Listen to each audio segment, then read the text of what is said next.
Bwana, sakata la klabu ya soka ya Yanga pamoja na shirikisho la mpira la soka Tanzania TFF pamoja na bodi ya ligi limekuwa sakata kubwa na zito kwelikweli.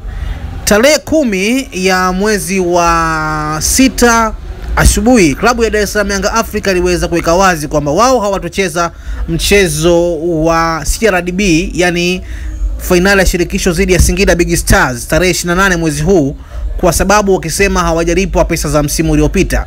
TFF wakasema Yanga ndo wanadaiwa na TFF kwa sababu hawajalipa pesa ya wachezaji wa kigeni ambao wanachezea kwenye ligi ya Tanzania kwenye klabu ya Dar es Salaam Yanga Africa.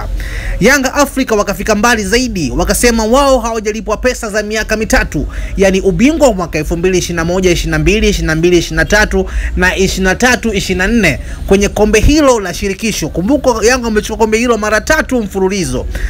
Bwana, sakata hilo limezidi kuwa zito, huku wananzengo wengi wakilishutumu shirikisho la soka kuweza kuwadhulumu klabu ya Yanga fedha zao, huku mtu kama Haji Manara akimhitaji rais wa TFF aweze kuwajibika. Sasa unapomwambia rais awajibike, tafasiri yake ni kubwa, kama rais huyo aweze kujiuzuru kutokana na skendo ama tukio ambalo linaloendelea.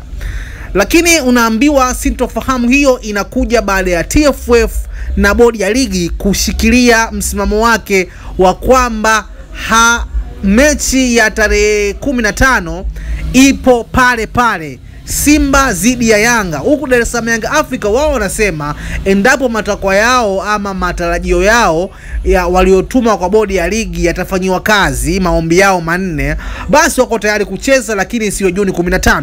Klabu ya soka ya Simba na yenyewe haikuwa nyuma, na yenyewe ikaweza kuandika barua kwenda kwa TFF pamoja na bodi ya ligi, huku wakisema waliohusika na vurugu tarehe 7 mwezi wa 3 kuelekea mechi ya tarehe 8 mwezi wa 3 kati ya Simba dhidi ya Yanga waweze kuchukuliwa hatua. Kama hawajachukuliwa hatua itakuwa noma zaidi.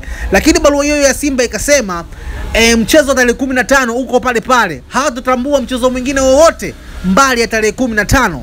Bwana, hii imezidi kuweka sintofahamu kubwa sana kwenye tasnia ya soka, na hii kwa uzoefu wangu mimi, Gen Z wengi hawajawahi kushuhudia mgogoro mkubwa kiasi hichi. Tuliweza kushuhudia watu wakigomea dabi hapa na pale, lakini hii imezidi vuta ni kuvuta, imezidi kuwa kubwa zaidi. Sasa ndugu mpenzi mtazamaji wa Bongo Complex Media, dondosha comment yako kwa upande wako. Unaonaje na unatoa maoni yapi kati ya sakata hili zito na gumu linaloweza kuendelea? Kama ungekuwa wewe ni rais wa TFF, mwenyekiti wa bodi ya ligi ama rais wa Dar es Salaam Yanga African, ungetumia hekima gani kutatua changamoto hii kubwa zaidi?